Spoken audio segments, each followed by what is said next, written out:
In traditional China, paintings could be found on large hanging scrolls that decorated palace walls, and on small handheld album leaves and hand scrolls. These diverse mounting formats add an additional dimension to the appreciation of Chinese painting and accentuate the beauty of this unique art form. The National Palace Museum inherited the Imperial Palace Collection, which contained famous works that span the history of Chinese painting.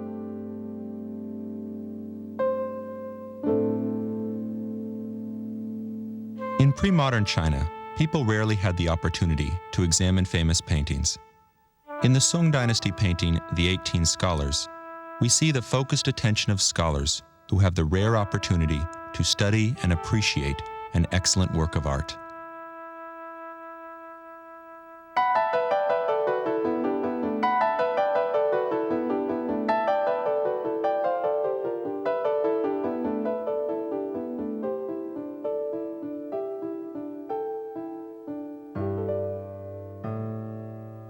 Both Chinese painting and calligraphy are created using the same type of brush. Thus, it is no surprise that the individual strokes of a painting are quite similar to those of calligraphy. In this painting of an orchid, Wen Zhengming's simple calligraphic strokes capture the elegance of the flower.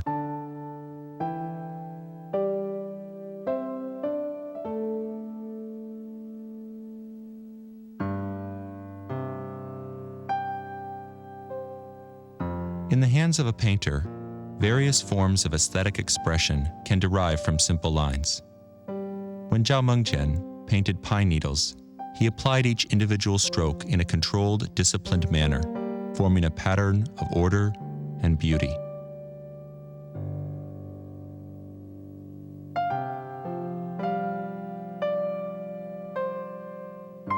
Besides the use of lines, Chinese painting also depends on the application of ink. Although one cannot see concrete outlines of the shapes in Xu Wei's painting of bamboo, the forms of the leaves, stems, and trunks emerge from the variation of black and white tones created by the layering of ink.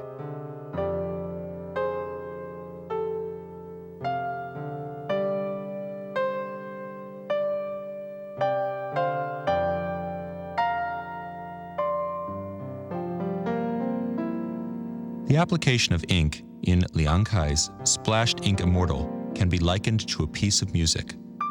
With a few great strokes, the artist communicates the form of the immortal through the deft handling of brush and ink. It is almost as if the brush sings and the ink dances on the paper.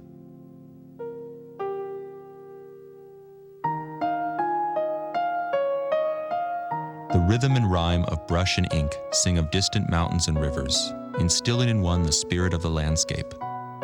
In The Red Cliff, a work based on the great poet Su Dongpo's Ode to the Red Cliff, the free application of ink on a short hand scroll communicates the feel of towering cliffs and the sound of surging water.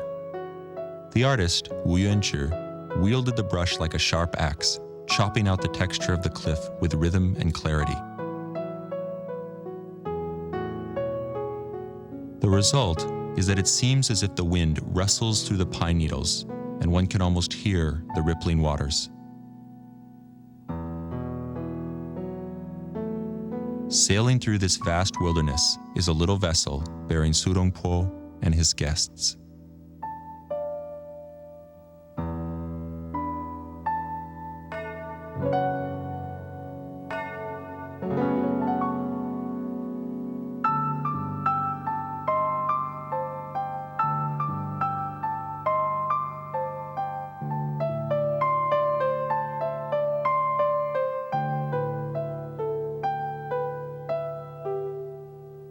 Chinese painting and calligraphy are often combined in a single work, as in the case of Shen Zhou's Night Vigil. The artist painted this work as an expression of his feelings on a sleepless night. Finding himself unable to fully convey his ideas through the painted image, he added a passage of calligraphy to complete his message.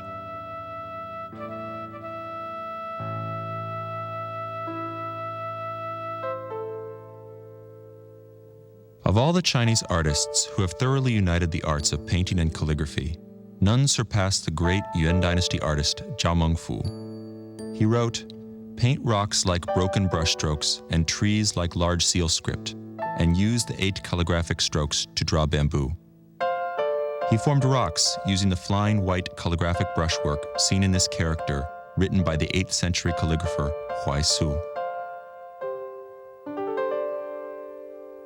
In addition, he used archaic seal script strokes to create a vivid portrayal of time-worn trees.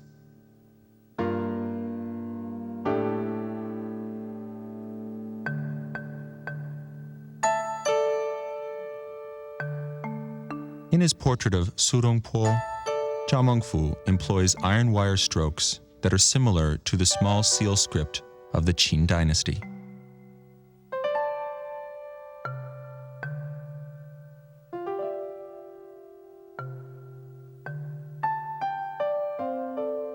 The broad black line that forms the subject's belt can be compared to the seal script calligraphy of the Qing artist Yang Yi-sun.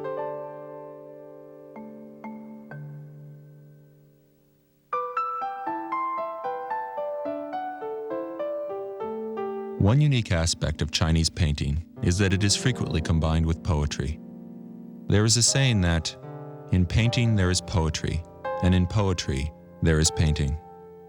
A fine example of this is Ma Yuan's Mountain Stroll in Spring, upon which is written the verse, "Upon brushing against my sleeves, the wildflowers dance. The hidden birds avoid men and refrain from song." The form of the painted images and the mood of the verse both reinforce and complement one another.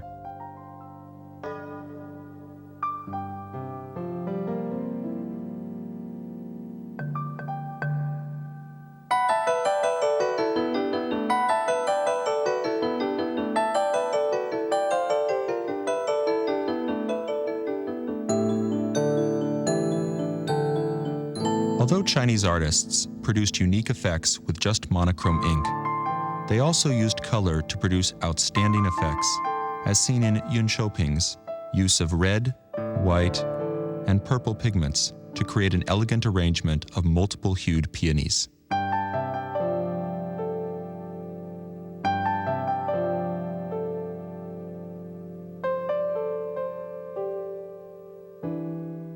In another painting, this one of a flower basket, the combination of different flowers sets off a contrast of white, yellow, red, and green hues.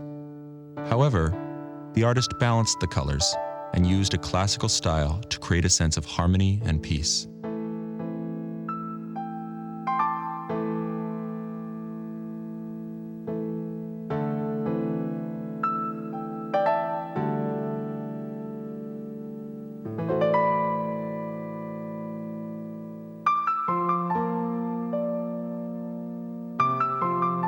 Since ancient times, Chinese painters have made use of a wide variety of colors. Qian Xuan's work, Waiting for the Ferry at an Autumn River, is a classic example of blue and green painting, in which mineral-based blue and green pigments are used to communicate a sense of antique elegance and express the tranquil mood of a reclusive scholar.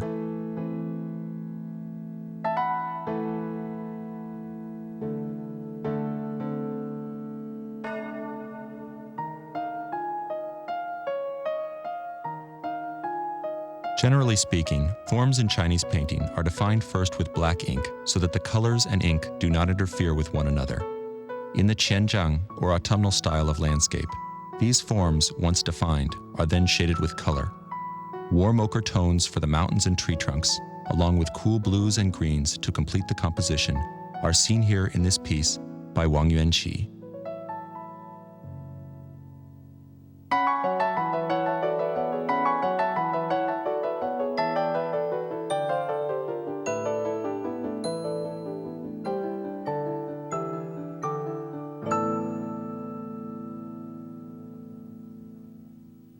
Chinese painters often took their inspiration from the natural world, transforming its images into a vast array of expressive forms. In his work, Travelers Among Mountains and Streams, Fan Quan, inspired by the rugged landscapes of northern China, used detailed, raindrop-like texture strokes to create a mighty mountain face of weathered stone that expresses the solemn eternity of the natural world.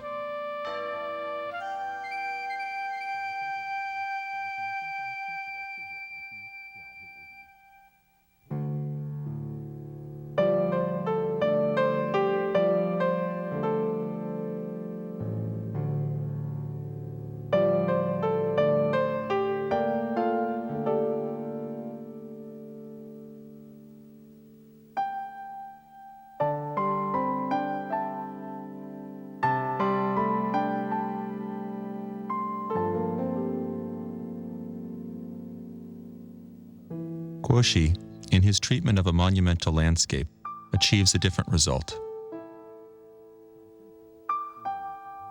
Here, variation in the strength of the brushstrokes and the darkness of the ink communicates the flux of early spring.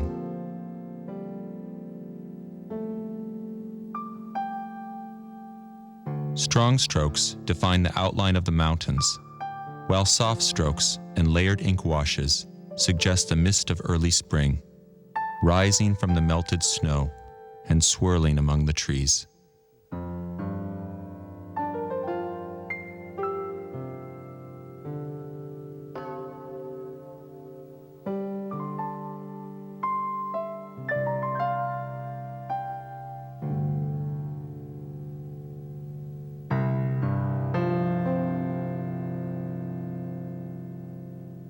Another famous example of Song Dynasty landscape painting is Li Tang's Wind in Pines Among Myriad Valleys. While the central mountain in this work imposes itself onto the viewer, the path winding through the pine trees seems to beckon the viewer to step into the painting. The mountain rocks are sharply chiseled, giving them a sense of hardness and solidity, while the surging waters of the stream, full of life, leap and spill over the stones.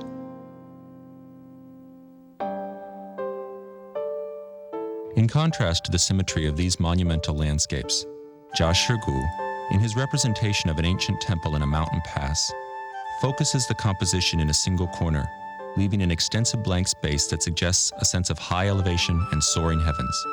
Beneath this great expanse of sky, a pair of monks, burdened with heavy packs, make their way toward the temple.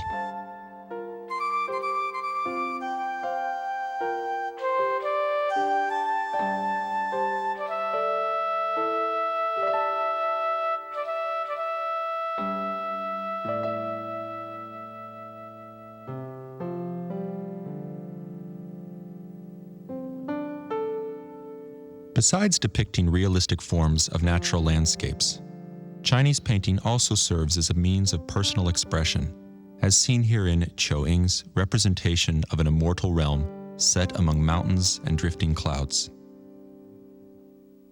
Here, the painter has taken a vision of the real world and supplemented it with his own imagination.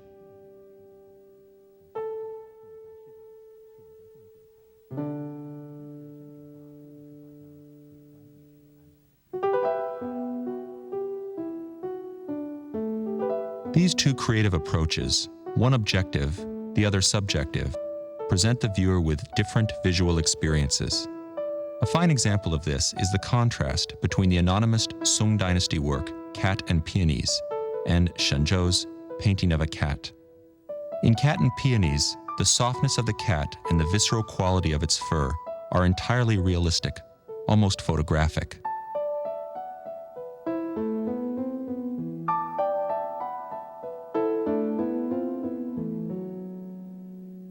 However, when the Ming painter Shenzhou applied his imagination to the depiction of a cat, he transformed the creature into a circular form that makes a highly personal statement.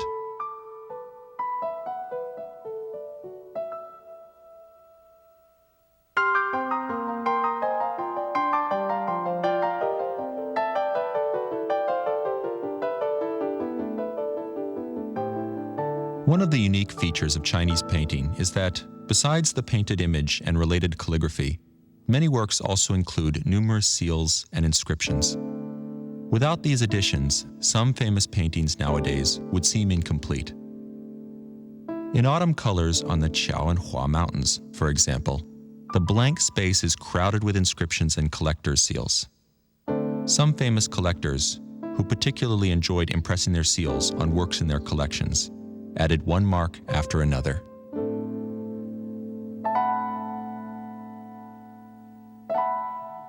These seals and inscriptions, along with other written records, constitute one of the most important tools that connoisseurs use to determine the authenticity of a given work.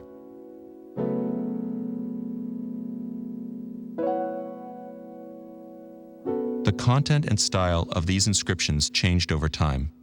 While Song Dynasty painters sometimes signed their works, their inscriptions were generally hidden from plain view. In Travelers Among Mountains and Streams, which stands over 2 meters tall, Fan Quan's signature is almost invisible, hidden in the foliage on the lower right. In Guoxi's Early Spring, the artist's name, seal, and the date are all combined together.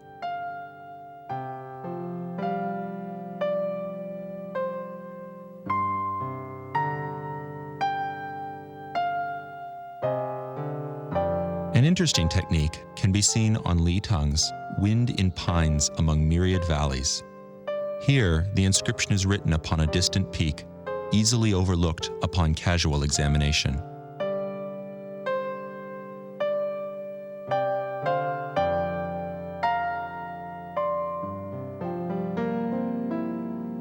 The Song preference for understated inscriptions changed in the Yuan dynasty as painters began to add poetic comments to their creations. Ni Zan's Empty Pavilion in a Pine Grove is an example of this shift in the nature of inscriptions written by painters.